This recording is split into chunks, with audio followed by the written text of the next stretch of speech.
Delivery बहू। हे भगवान, 5 बज गए।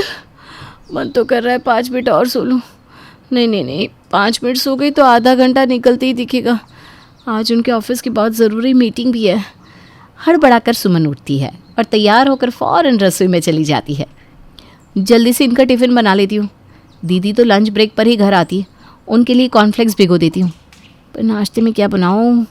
भिंडी तो रात में सबने खाई है, अब और कुछ क्या बनाऊँ मैं? सुमन एक तरफ आलू उबलने चढ़ा देती है और दूसरी तरफ चाय बनाने लगती है। बहू चाय लाना तो। सुमन फ़ौरन चाय लेकर बाहर आती है। आप तो 8 बजे उठती है मम्मी जी, आज सुबह इतनी जल्दी कैसे उठ गई? तबीयत तो ठीक है ना आपकी? बहू, मेरा सर दर्द से फटा जा रहा है और ये घुटने। बुढ़ापा बहुत ख़राब चीज़ है। अच्छों का गुरूर टूट जाता है बुढ़ापे में। आपका गुरूर मैं टूटने नहीं दूंगी माँ जी। आप आराम से चाय पीजिए, अभी लहसुन का तेल बना कर लाती हूँ और उससे आपके घुटनों की मालिश कर दूंगी। और सर के लिए ठंडा तेल। जैसे जैसे मेरी उंगली आपके सर पर घूमेंगी ना, वैसे वैसे दर्द धीमा पड़ता जाएगा। गैस के स्टोव पर सुमन लहसुन का तेल निकालने लगती है और दूसरी तरफ पोहे तैयार कर लेती है।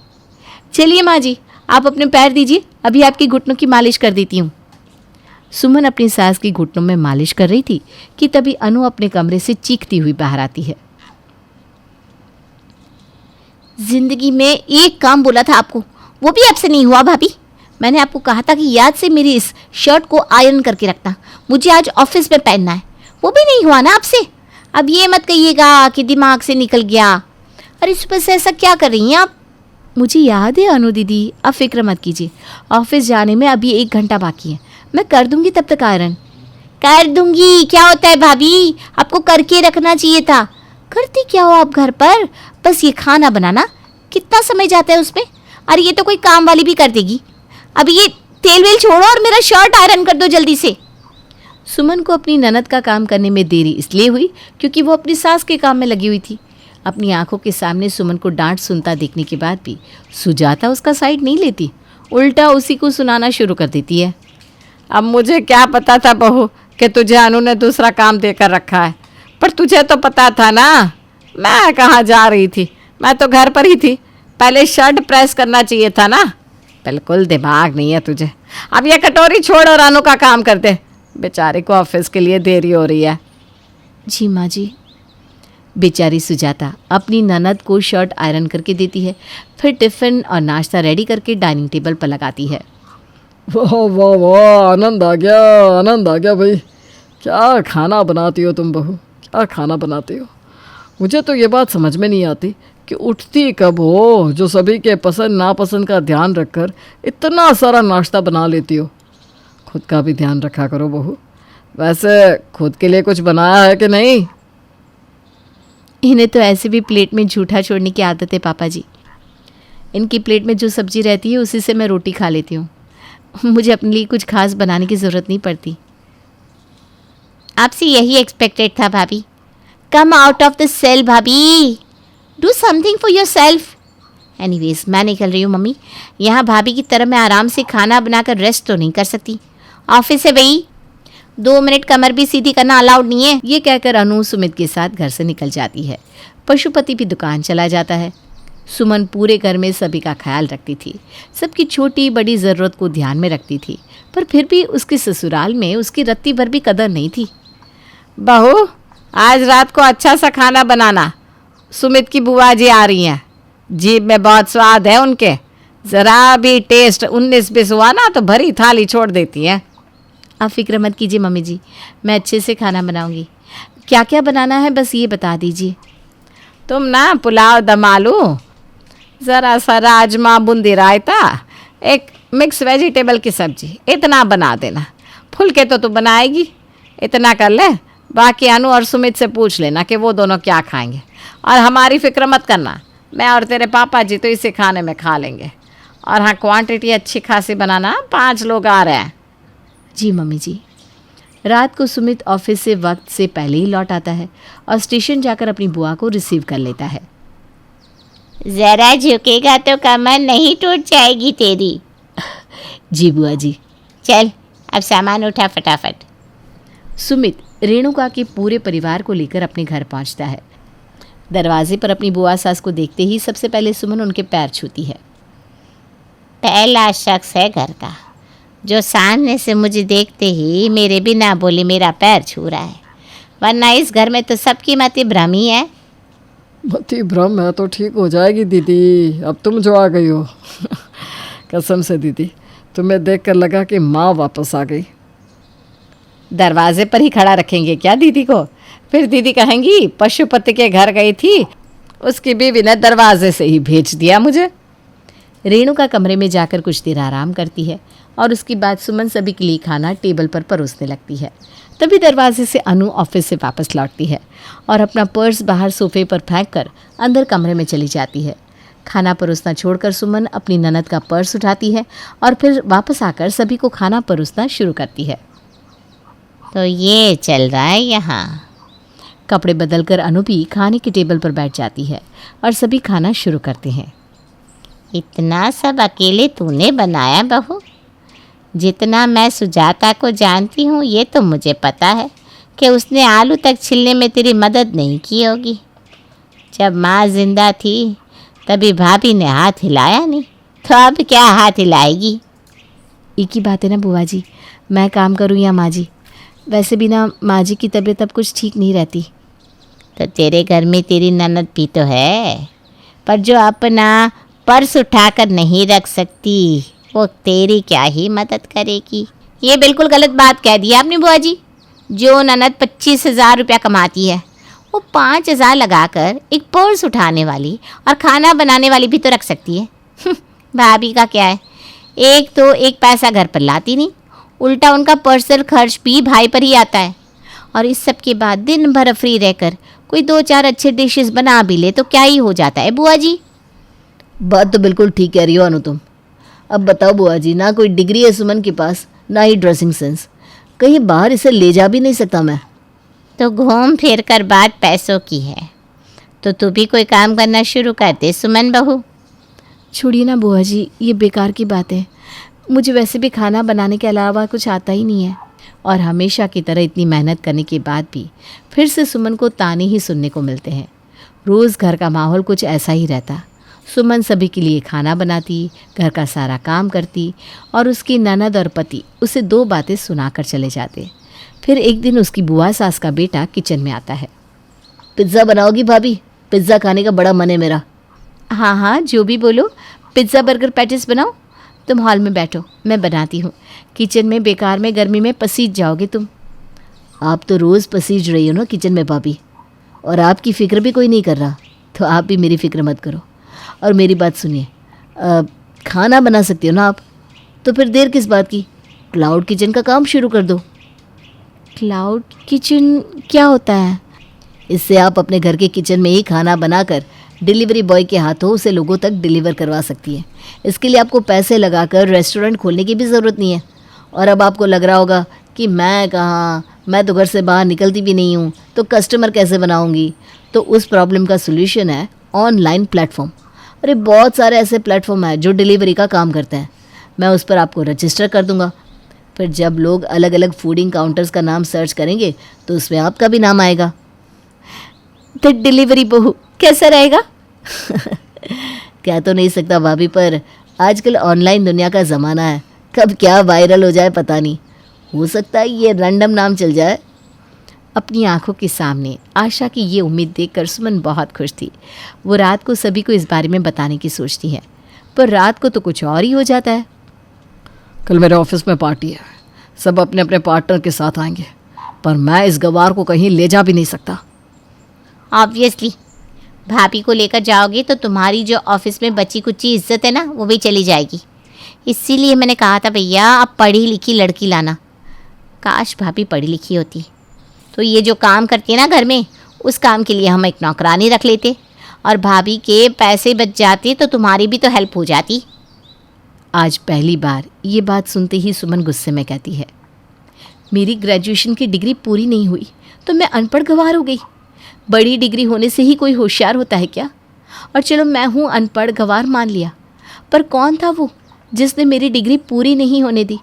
तुम ही थे ना सुमित? तुम पर ही भूत सवार था ना मेरी पढ़ाई छुड़वाने का। झूठ कह रही हूँ तो कह दीजिए। माँ जी, क्या आपने नहीं कहा था सुमित तेरी गर्लफ्रेंड के लक्षण मुझे ठीक नहीं लग रहे, ज़्यादा पढ़ लिख गई, तुझसे आगे बढ़ गई तो एक दिन तुझे छोड़कर चली जाएगी। मेरे प्यार का प्रमाण मांगकर तुमने मेरी डिग्री पूरी नहीं होने दी और मुझे रसोई का काम सीखने को कहा। मैंने सब कुछ किया सिर्फ और सिर्फ तुम्हारे लिए सुमित, और तुम ही आज मुझे बाहर ले जाने से शर्माते हो। बाप रे बाप, सुन रहा है इसकी बोली? और कर लव मैरिज। पहले तो सुमन ज़रा डाउट में थी कि उसे क्लाउड किचन का काम शुरू करना चाहिए या नहीं, पर अपने घर वालों के इस बर्ताव से अगले दिन से ही वो काम शुरू कर देती है। करण जोमेटो स्विगी पर द डिलीवरी बहू नाम से अपनी भाभी का क्लाउड किचन रजिस्टर कर देता है और हो जाता है काम शुरू। अरे ये तो छोले भटूरे का ऑर्डर आया है, 30 मिनट के अंदर अंदर खाना डिलीवर करना है। पर इतना तो मैंने सोचा ही नहीं कि राशन भी मंगवाना चाहिए, चने तो है ही नहीं। आपने नहीं सोचा था, पर ये आपके प्यारे देवर ने सोच लिया था भाभी। डोंट वरी, मैंने सारा राशन लाकर पहले ही रख दिया है। अब जल्दी से खाना बनाओ, डिलीवरी बॉय खाना रिसीव करने आता ही होगा। करण भी सुमन के साथ छोले भटूरे बनाने में लग जाता है और दोनों मिलकर फटाफट खाना तैयार कर लेते हैं और सुमन अपना पहला ऑर्डर डिलीवर कर देती है, जो बिल्कुल सही समय पर पहुंच जाता है और उस पर क्लाइंट की 5 स्टार रेटिंग भी आती है। भाभी, आपके खाने पर तो 5 स्टार रेटिंग मिली है, और देखिए एक और ऑर्डर आया है। इसी तरह काम चल गया ना भाभी, तो आपको फेमस होते देर नहीं लगेगी। मुझे घर का भी काम करना होता है करण, ये सब मैं अकेले नहीं कर पाऊँगी।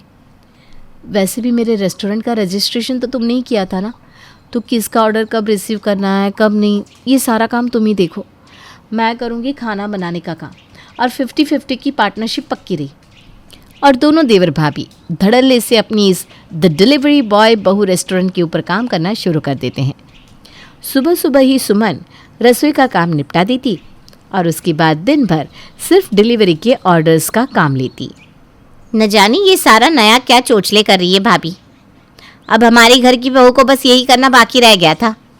मुझे बिना ये काम कुछ ज़्यादा समझ में नहीं आया। टिफ़िन सर्विस जैसा नहीं लगता क्या? लोगों में बात फैल गई तो इज्जत जाएगी सो अलग। और तभी नोटों के बंडल गिनती हुई सुमन अपने कमरे से बाहर आती है और 20,000 अपनी सास के हाथ में रख देती है। घर के काम के लिए अब काम वाली तो आ ही जाएगी मम्मी जी। वैसे भी मैं तो बस घर पर खाना ही बनाती थी, वो तो कोई भी काम वाली कर लेगी। और बर्तन के लिए भी काम वाली रख देते हैं, क्योंकि मैं अपने बिजनेस में लग गई हूँ। वक्त नहीं मिलेगा ना मुझे। जितने ज़्यादा ऑर्डर्स पूरे करूँगी, रैंकिंग में मेरे रेस्टोरेंट का नाम उतना ही ऊपर आएगा, है कि नहीं करण? बिल्कुल, इनफैक्ट हम तो अगली बार डबल इनकम एक्सपेक्ट कर रहे हैं। अब बिलीव नहीं करोगे भैया, भाभी को कैटरिंग सर्विस से भी पिज्ज़ा डिलीवरी करने का ऑर्डर मिला है। मुझे तो लगता है कि हमें वर्कर्स भी रखने पड़ेंगे। अच्छा, तो कितने तक पहुंच गई है इनकम? मतलब ये 20,000 रुपये है ना? अरे नहीं भैया, हमारा जो एक्सपेंस हुआ है उसे हटाकर तो 1.5 लाख की कमाई हुई है। इसमें से 75,000 मैंने और भाभी ने बांट लिए, और उसमें से ही 20,000 भाभी ने मामी को दे दिए। ये तो बहुत अच्छा है। ये तो तुम मेरी सैलरी से भी ज़्यादा कमा रही हो। सही है, घर में पैसे आ रहे हैं, किचन का खर्चा तुम उठा लोगी तो वो बर्डन मेरे ऊपर से चला जाएगा। बहुत अच्छा, मेहनत करो भाई। अनु की सैलरी के 3 गुना पैसे सुमन ने कमा लिए थे, वो भी पहली बार में ही। अनु अपनी भाभी से बुरी तरह जल गई थी और उसने सोच लिया था कि वो सुमन को फिर से सभी के सामने नीचा दिखा कर रहेगी। बहुत तेज़ बन रही है ना भाभी। उनका काम चौपट नहीं किया तो मेरा नाम भी अनु नहीं। और अगले दिन ही अनु डिलीवरी बॉय को 2,000 पकड़ाते हुए कहती है, ये पकड़ो 2,000। काम समझ गए ना? जी मैडम, समझ गया। द डिलीवरी बहू रेस्टोरेंट से जो भी ऑर्डर पिक करूँगा उसमें रास्ते में या तो नमक या चीनी या कंकर, कुछ न कुछ ऐसी चीज़ डाल दूंगा जिससे कस्टमर वहाँ की सर्विस लेना बंद कर दे। और डिलीवरी बॉय बिल्कुल ऐसा ही करता है, जिसके कारण सुमन का बहुत ही अच्छा चलता काम अचानक ही ठप पड़ जाता है। अब क्या होगा करण? कितनी मुश्किलों से मेरे ससुराल में मेरी इज्जत बनी थी, सब खराब हो गया करण। खाना तो आप जब बनाते हो उसके बाद मैं पूरी तरह टेस्ट करता हूँ, चेक करता हूँ, और उसके बाद ही डिलीवरी के लिए भेजता हूँ। तो गड़बड़ हो कहाँ रही है? कहीं डिलीवरी... अपने काम को बचाने के लिए अगर ये भी करना पड़े तो सुमन ये भी करेगी। जिस भी कस्टमर को खाना पसंद नहीं आया है उन सब का पैसा रिफंड कर दो। और अगले ही दिन से सुमन खाना बनाने के बाद खुद ही डिलीवरी करने सड़कों पर निकल जाती है। और जैसे ही डिलीवरी का काम सुमन उठा लेती है, खाना अपने आप सही से कस्टमर तक पहुंचने लगता है। एक पहली कुक जो खुद सड़कों पर फूड डिलीवर कर रही थी, और ऐसा कुछ हो तो सोशल मीडिया का सेंसेशन तो बनना ही था। सुमन सोशल मीडिया पर बहुत फेमस हो जाती है और साथ ही साथ उसका रेस्टोरेंट भी। मतलब ये सब कुछ डिलीवरी बॉय ही कर रहा था? भाभी, मैंने कंप्लेंट डाली है, पुलिस स्टेशन में जांच होगी, तब पता चल जाएगा कि बीच में लफड़ा कौन कर रहा था। ज़रूर हमारी कोई राइवलरी पार्टी होगी। इसी तरह दिन निकलते जाते हैं और सुमन की कमाई 2 गुनी 4 गुनी होती जाती है। और ये देखकर अनु जलती रहती। एक रात फ्रिज में रखे हुए डोसे के बैटर में वो ग्लू मिलाने लगती है, जो इत्तेफाक से सुजाता देख लेती है। अरे नास पीटी, घर का भेदी लंका ढाए ये तू ही है। निकल मेरे घर से, अभी क्या अभी निकल। अपने मायके में 2 पैसे आते देखना तुझे बर्दाश्त नहीं हुआ? 25,000 कमाती है ना तू, जा अपना दूसरा घर बसा ले, निकल यहाँ से। सुजाता के चीखने की आवाज़ सुनकर सभी फौरन बाहर आते हैं और अनु का ये दूसरा चेहरा सभी के सामने आ जाता है। सुमित, इसकी पढ़ाई छुड़वा और नौकरी भी नहीं करेगी ये। बिठा इसे घर पर और 2 महीने के अंदर अंदर विदा कर दे। इसमें इसकी गलती नहीं है मम्मी जी, और जो मेरे साथ हुआ मैं नहीं चाहती कि वो किसी और के साथ हो। अनु के इतना कुछ करने के बाद भी सुमन उसका बुरा नहीं सोचती। ये देखकर अनु फूट फूट कर रोने लगती है। ये डिलीवरी वाला फ्रॉड भी मैंने किया था भाभी। कोई बात नहीं अनु, देख तूने मेरा बुरा करना चाहा, पर उस इंसिडेंट के बाद मैं और फेमस हो गई। भगवान के आगे किसी की नहीं चलती। बड़ा दिल रखकर इस बार तो मैं तुम्हें माफ़ कर रही हूँ, लेकिन अगली बार मुझसे दया की उम्मीद मत रखना। और इस दिन के बाद से अनु की अकल ठिकाने लग जाती है और सुमन को अपना वो खोया सम्मान अपने ससुराल में फिर से मिल जाता है।